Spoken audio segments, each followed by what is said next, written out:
এই মুহূর্তে আপনারা জানেন যে সমাজ মাধ্যমে একটি সুইসাইড লেটার যেটা ভীষণভাবে ঘুরছে, সম্প্রতি সামনে এসেছে, সম্প্রতি এই ঘটনার কথা শোনা গেছে। রিঙ্কু তরফদার তিনি আত্মহননের পথ বেছে নিয়েছেন। তিনি বিএলও হিসেবে কাজ করছিলেন এবং তিনি যে চিঠি লিখে গেছেন সেখানে তিনি নির্বাচন কমিশনকে দায়ী করেছেন এবং তিনি বলছেন যে তার সমস্যাটা কোথায় হচ্ছিল আপনি দেখুন। 51 বছর বয়সে এসে তাকে একটা নতুন স্কিল শিখতে বলা হচ্ছিল।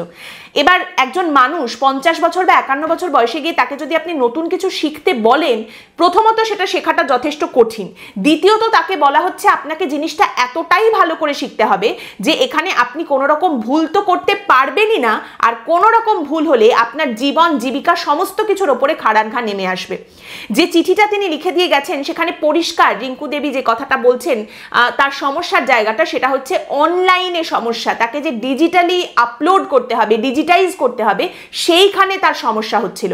তিনি চিঠিতে লিখছেন যে অফলাইনের 95% কাজ আমি করে ফেলেছি, কিন্তু অনলাইনে আমি কিছুই জানি না, আমি সেখানে কিছুই করতে পারছিলাম না।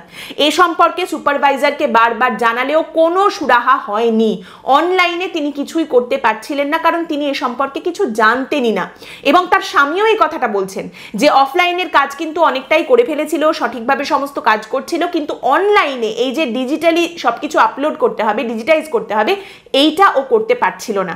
এবং এটা নিয়ে বলার পরেও কোনো রকম সুরাহা সামনে আসেনি। এটা আত্মহত্যা নয়, এটা নির্বাচন কমিশন দ্বারা হত্যা। এবার এইখানেই দেখুন, আপনি বলতে পারেন যে নির্বাচন কমিশনের কোথায় একজন বিএলও বসে কি ভাবছেন সেটা তো তার পক্ষে বোঝা সম্ভব নয়, নির্বাচন কমিশন তো সেটা বুঝতে পারবে না। কিন্তু এখানেই বিএলওদের যখন ট্রেনিং এর কথা হয়েছিল সেখানেও কিন্তু এই যে ডিজিটালি আপলোড করতে হবে এই বিষয়টা নিয়ে তারা আপত্তি জানিয়েছিলেন। 51 বছর বয়সের একজন মহিলা, তাকে বলা হচ্ছে তোমাকে নতুন করে অনলাইনের জিনিসটা এমন শিখতে হবে সড়গড় করে আর এত কম সময়ের মধ্যে যে তোমাকে নির্ভুলভাবে সেই কাজটা করতে হবে। তারপরেও সেখানে যখন তার সমস্যা হয়েছে সেই কথাটা তিনি সুপারভাইজারকে গিয়ে বলেছেন, কিন্তু কোনো সুরাহা হয়নি। অর্থাৎ আবারও সেই শোনার জায়গাটা বন্ধ। কোথায় কি সমস্যা হচ্ছে কেউ যদি নিজে থেকে গিয়ে বলতেও চায়, সেই শোনার কোনো জায়গা নেই, সেটা নিয়ে কাজ করা, কনসিডার করা, এসবের কোনো জায়গা নেই।